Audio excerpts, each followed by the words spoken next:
반비례 관계의 그래프에 대해서 알아볼게요. 자, 우리가 이제 반비례 관계 식을 알았죠? 그런데 그 식을 이용해서 그래프를 그린 다음에 한눈에 어떻게 생겼는지 보고 싶었어요. 그래서 그래프를 그리려면 어떻게 해야 돼요? 점을 찍어야 되죠? 그래서 관계를 우리가 살펴봐야 되는데, 그래서 여기다가 x를 몇 개 이렇게 놔두고 그 다음에 y 값도 찾아왔어요. 그래서 순서상으로 점을 몇 개 찾아왔습니다. 그래서 여기다가 찍었더니 이렇게 됐는데 잘 모르겠어. 이렇게 직선인가? 곡선인가? 약간 헷갈리는 거야. 그래서 여기 사이사이에 점들을 더 찍었어요. 여기에 보면 이게 3 같은 거 있죠? 3 한번 해볼게요. 3이랑 뭔지 모르는 이 y값이랑 곱해서 어떻게 돼야 돼요? 두 개를 곱해서 뭐를 만들어야 되니까 3이랑 y값 뭔지 모르는 애랑 곱해서 여기 우리 y 씁시다. 3이랑 y를 곱해서 뭐를 만들어야 되니까 4를 만들어야 되니까 그때 y값은 뭐가 되겠어요? 그렇지. 3분의 4가 되면 되겠죠? 그래서 3분의 4니까 1보다는 좀 크고 2보다는 작은 이 점 이렇게 찍을 수 있겠지. 그래서 사이사이에 점을 조금 더 찍었더니 모양이 서서히 드러나기 시작했어요. 그래서 어떻게 됐어요? 이렇게 곡선의 특이한 그래프가 생겼습니다. 자, 그래서 우리가 이 사이사이에도 무수히 많은 숫자들이 사실은 있죠? 그래서 전체적으로 우리가 그래프의 모양을 알기 위해서 몇 개의 점을 찍은 다음에 그 다음에 걔들을 연결해주면 우리가 그래프를 그릴 수가 있겠어요. 자, 그런데 이거 하나만 보고 갑시다. 자, 그러면 정비례 관계의 그래프랑 반비례 관계의 그래프를 딱 보니까 뭐가 달라요? 정비례 관계의 그래프는 어떻게 됐는데? 일단 어디를 지났어요? 원점을 지났죠? 그 다음에는 어떻게 됐어요? 직선의 모양을 가졌어요. 근데 반비례 관계의 그래프를 지금 살펴보니까 어떻게 돼요? 얘 원점 지나요? 아니야. 왜냐하면 여기서 a가 절대로 0이 되면 안 된다고 했거든. 그런데 반비례에서 a는 x와 y의 값을 곱한 거라면서요. x나 y 중에 0이 되면 a도 뭐가 되겠어요? 0이 될 거 아니야. 그래서 얘는 원점을 안 지나가. x, y에 0이 없어. 그 다음에 어떻게 돼요? 얘는 곡선이긴 곡선인데 한 쌍의 곡선이야. 곡선이 몇 개 있어요? 2개 있네. 자, 그래서 여러분이 정비례와 반비례 그래프의 특징들을 여기서 한 번 더 기억을 하고 그 다음에 다시 반비례 관계의 그래프 특징을 알아보도록 하겠습니다.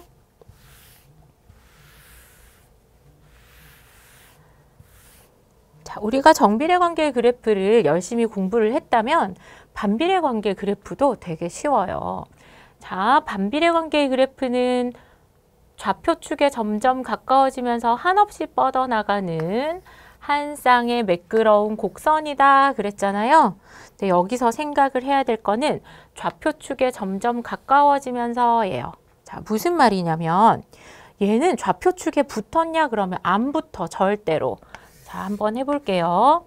내가 곡선이 있는데 a 값이 있는 거야. 그 다음에 어떻게? x 곱하기 우리가 반비례는 이렇게 하기로 했잖아. x, y를 곱해서 어떤 일정한 값이 나오기로 했잖아요. 그러면 이 일정한 값이 만약에 2라고 한번 해봅시다. 그런데 선생님이 여기다가 붙여보고 싶은 거야. 근데 얘를 100분의 1을 해도 y는 어떻게 되면 돼요? 200이 되면 되지. 그러니까 x가 엄청 작더라도 y가 되게 크면 되는데 둘 다 0이 아니니까 축을 지나요? 안 지나요? 안 지나요. 가까워지기만 해요.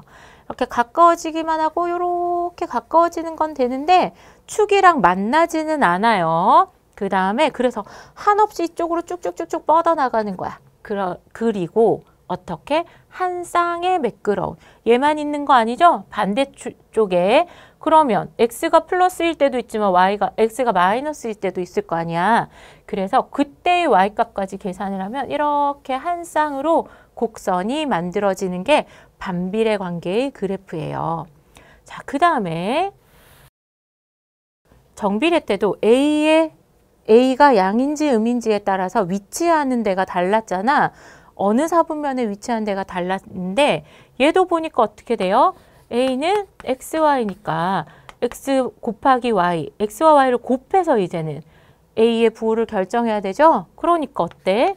X도 플러스, Y 값도 플러스 이렇게 해야 A가 0보다 크겠죠.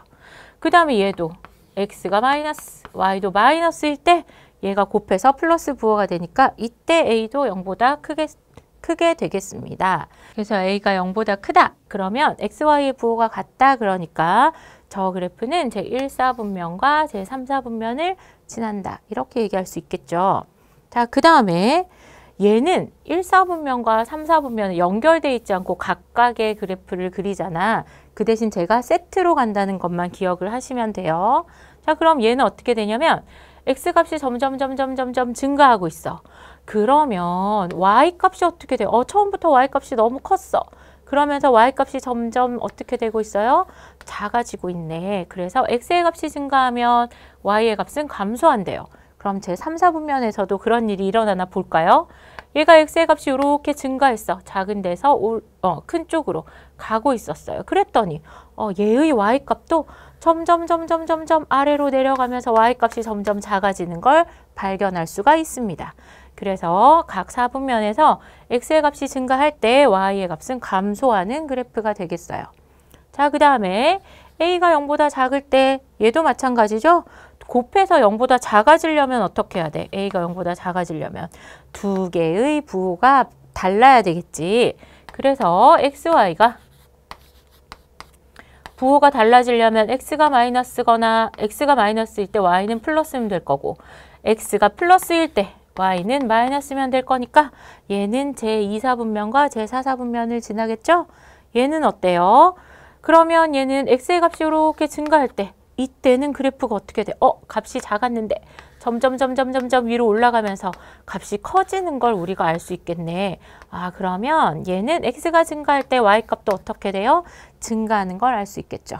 차사분면은 어때요? 얘도 X의 값이 점점 증가할 때 이때의 Y값은 얼만데요? 한 이쯤 됐겠네.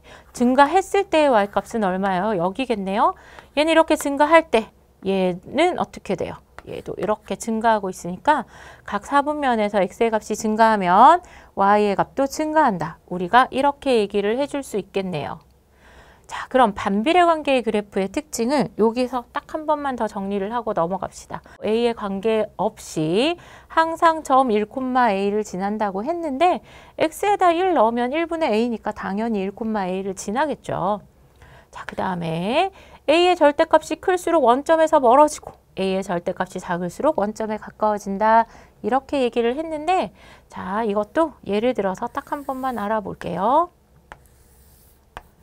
자, 만약에 우리가 반비례 관계의 그래프니까 자, 이게 A의 크기에 따라서 결정되는 거잖아. A의 절대값에 따라서. 그래서 다시 이렇게 한번 써봅시다. 자, 그런데 첫 번째 그래프, 그릴 그래프는 뭐냐면 A가 3분의 1일 때예요.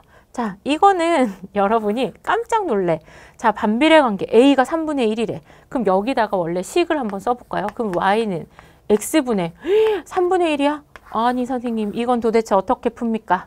자, 여러분 여기서 당황하시면 안 되죠. 자, 이게 무슨 말이에요? Y는 A 곱하기 X분의 1이라는 뜻이잖아. 그러니까 A가 3분의 1일 때는 3분의 1 곱하기 X분의 1인 거니까 3X분의 1 이렇게 얘기할 수 있는 거예요.